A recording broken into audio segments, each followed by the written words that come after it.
നമ്മുടെ ഈ ട്രാവലർ എന്ന് പറഞ്ഞ വണ്ടി ഉണ്ടല്ലോ, ഇത് ഭയങ്കര, അതായത് കാറിനെക്കാട്ടും ഡ്രൈവിംഗ് കംഫർട്ടുള്ള ഒരു വണ്ടിയാണ്. പക്ഷെങ്കിൽ പണ്ട് മുതലേ പറഞ്ഞു വരുന്ന ഒരു സംഭവമാണ് ട്രാവലറിന്റെ ബ്രേക്ക് ഗിയറിലാണെന്നുള്ളത്.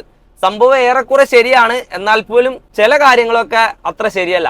കാരണം എന്ന് വെച്ചിട്ടുണ്ടെങ്കിൽ നമ്മൾ നോർമൽ റോഡിലൊക്കെ പോവാണെങ്കിൽ നമുക്ക് അത്യാവശ്യം ബ്രേക്കും കാര്യങ്ങളൊക്കെ ട്രാവലറിനുണ്ട്. നമ്മൾ നോർമൽ റോഡിലൂടെ ഓടിക്കുന്നത് പോലെയല്ല ഒരു ഹൈ റേഞ്ച് ഭാഗങ്ങളിലേക്ക് പോകുമ്പോൾ.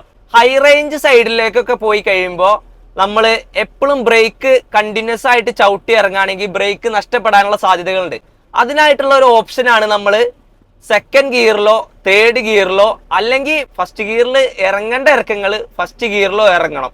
അല്ലാന്നുണ്ടെങ്കിൽ നമ്മൾ ബ്രേക്ക് ചവിട്ടി പിടിച്ച് മാത്രം ഇറങ്ങുകയാണെങ്കിൽ ബ്രേക്ക് നഷ്ടപ്പെടാനുള്ള സാധ്യതകളുണ്ട്. അത് ഏതൊരു ഗുഡ്സ് വാഹനമാണെങ്കിലും നമ്മൾ കയറ്റം കയറുന്ന അതേ ഗിയറിൽ വേണം ഇറങ്ങാനും. എക്സ്പെഷ്യലി നമ്മുടെ ട്രാവലറിന്റെ കേസിൽ മെയിൻ ആയിട്ടുള്ള ഒരു കാര്യമാണ്, എല്ലാവരും ശ്രദ്ധിക്കേണ്ട ഒരു കാര്യമാണ് അത്. അപ്പൊ നമ്മുടെ ഈ ട്രാവലറിന്റെ ബ്രേക്കിംഗ് സിസ്റ്റം എങ്ങനെയാണെന്ന് കറക്റ്റ് ആയിട്ട് അറിയാനായിട്ട് നമ്മളിതേ നമ്മുടെ പെരുമ്പാവൂരുള്ള ഫോഴ്സിന്റെ ട്രാവലർ മാത്രം പണിയുന്ന നമ്മുടെ ആശാന്റെ അടുത്തേക്കാണ് പോയിക്കൊണ്ടിരിക്കുന്നത്. പുള്ളി നിങ്ങൾക്ക് കറക്റ്റ് ആയിട്ട് എന്താണ്, എങ്ങനെയാണ് ഇതിന്റെ ബ്രേക്കിംഗ് സിസ്റ്റം, എങ്ങനെയാണ് ഇത് യൂസ് ചെയ്യേണ്ടത്, എല്ലാ കാര്യങ്ങളും വ്യക്തമായിട്ട് പറഞ്ഞുതരും. അപ്പൊ ഇതാണ് നമ്മുടെ ആശാൻ ബൈജു ചേട്ടൻ. നമ്മുടെ പെരുമ്പാവൂർ പട്ടാലില് ട്രാവലറിന്റെ മാത്രം വർക്ക്ഷോപ്പ് നടത്തുന്ന ആളാണ്. നമസ്കാരം ബൈജു ചേട്ടാ. നല്ല സുഖമായിട്ട് പോണു. അപ്പൊ നമ്മുടെ ഈ ട്രാവലറിന്റെ ബ്രേക്കിംഗ് സിസ്റ്റവും അതേപോലെ തന്നെ ബാക്കി കാര്യങ്ങളൊന്നും പറഞ്ഞു കൊടുക്കാമോ? പിന്നെ തീർച്ചയായിട്ടും നമ്മുടെ എക്സ്പീരിയൻസ് അല്ലേ, നമ്മുടെ എക്സ്പീരിയൻസ് നിങ്ങളുമായിട്ട് ഷെയർ ചെയ്യുന്നതിന് എന്താ കുഴപ്പം? ഒരു കുഴപ്പമില്ല. ട്രാവലർ ഫോഴ്സ് എന്ന് മാത്രമല്ല, അതായത് ഒരു വാഹനത്തിൻ്റെ ബ്രേക്ക് സിസ്റ്റം എന്ന് പറയുന്നത് അത് ഓടിക്കുന്ന ആളും കൃത്യമായി അതിനെക്കുറിച്ച് ഏകദേശം ഒന്ന് മനസ്സിലാക്കിയിരിക്കണം. വാഹനം ഓടിക്കുമ്പോൾ നമ്മുടെ ഡാഷ്ബോർഡിലെ വാർണിംഗ് ലൈറ്റുകൾ കൃത്യമായി ശ്രദ്ധിക്കണം. ബ്രേക്ക് പേഡ് തീർന്നാൽ നമ്മുടെ ഡാഷ്ബോർഡിൽ വാർണിംഗ് ലൈറ്റ് തെളിയാൻ പാകത്തിനുള്ള സിസ്റ്റം ഉണ്ട്. പഴയ വാഹനങ്ങളാണെങ്കിലോ, പഴയ വാഹനത്തിന് ആ സെൻസറുകളില്ല. അപ്പോൾ എന്താണ്, കമ്പനി അതിനകത്ത് ഒരു പീരിയോഡിക്കൽ സർവീസ് കിലോമീറ്റർ പറഞ്ഞിട്ടുണ്ട്.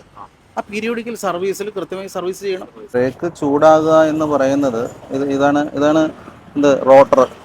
ഇതിലാണ് നമ്മൾ ബ്രേക്ക് അപ്ലൈ ചെയ്യുമ്പോൾ ഇത് ബ്രേക്ക് പാഡ്, ഈ ബ്രേക്ക് പാഡ് വന്ന് ഇങ്ങനെ പ്രസ് ചെയ്യാണ്. കണ്ടോ, ഈ പ്രസ് ചെയ്തിട്ട് നമ്മൾ എന്താണ്, ഇത് ബ്രേക്ക് അപ്ലൈ ചെയ്യുമ്പോൾ ഇങ്ങനെ നല്ല ബലത്തിൽ അങ്ങ് പ്രസ് ചെയ്ത് നിൽക്കും.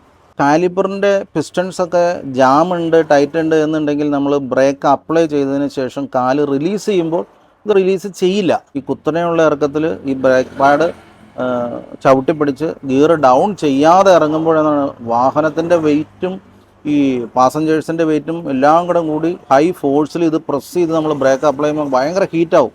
ഇതിങ്ങനെ കറങ്ങിക്കൊണ്ടിരിക്കുമ്പോൾ ഇത് റിലീസാവാതെ ഭയങ്കര ഓവർ ഹീറ്റാവും. ഈ ഓവർ ഹീറ്റായി ഇത് മുഴുവൻ ചുട്ട് പഴുക്കും. ഇതിലൂടെയുള്ള കാലിപ്പറിൻ്റെ പിസ്റ്റണും ഒക്കെ ഓവർ ഹീറ്റായി അതിൻ്റെ വാഷസൊക്കെ ഡാമേജ് ആവും. അതിൻ്റെ ഉള്ളിലുള്ള ഫ്ലൂയിഡ് വരെ ഓവർ ഹീറ്റാവും. ആ ഫ്ലൂയിഡും കൂടെ ഓവർ ഹീറ്റായി ഒരുപാട് ടൈം നിങ്ങളങ്ങനെ ചവിട്ടി പിടിച്ച് പോകുന്നതിൽ എന്താണ്, മാസ്റ്റർ സിലിണ്ടറിൻ്റെ പെഡൽ ഫങ്ഷനിങ്ങിൽ വരെ മിസ്റ്റേക്സ് വരും. അതിൻ്റെ വാഷസ് വരെ എന്താണ് ഓവർ ഹീറ്റായി മെൽറ്റാവും. പെഡലുണ്ടാവില്ല, ഒരു കാരണവശാലും ഉണ്ടാവില്ല. ഇതാണ് ഇത് കണ്ടത്, അത് ബ്രേക്ക് പാഡാണ്.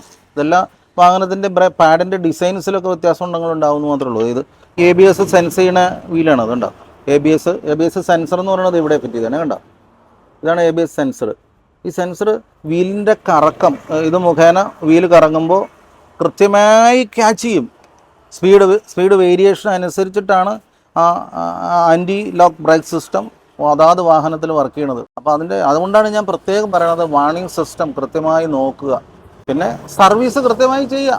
ഹൈ റേഞ്ചുകളിൽ ഗിയറിൽ ഇറങ്ങണമെന്ന് പറഞ്ഞു കഴിഞ്ഞാൽ അതായത് നമ്മൾ ഏത് ഗിയറിലാണോ ആ കയറ്റം കയറുന്നത് തിരിച്ച് ഇറക്കം ഇറങ്ങുന്നതും അതേ ഗിയറിൽ തന്നെ ആയിരിക്കണം എന്നുള്ളതാണ് എത്രയോ വർഷങ്ങളായിട്ട് നമ്മൾ പഠിക്കുന്ന നിയമം അതാണ്.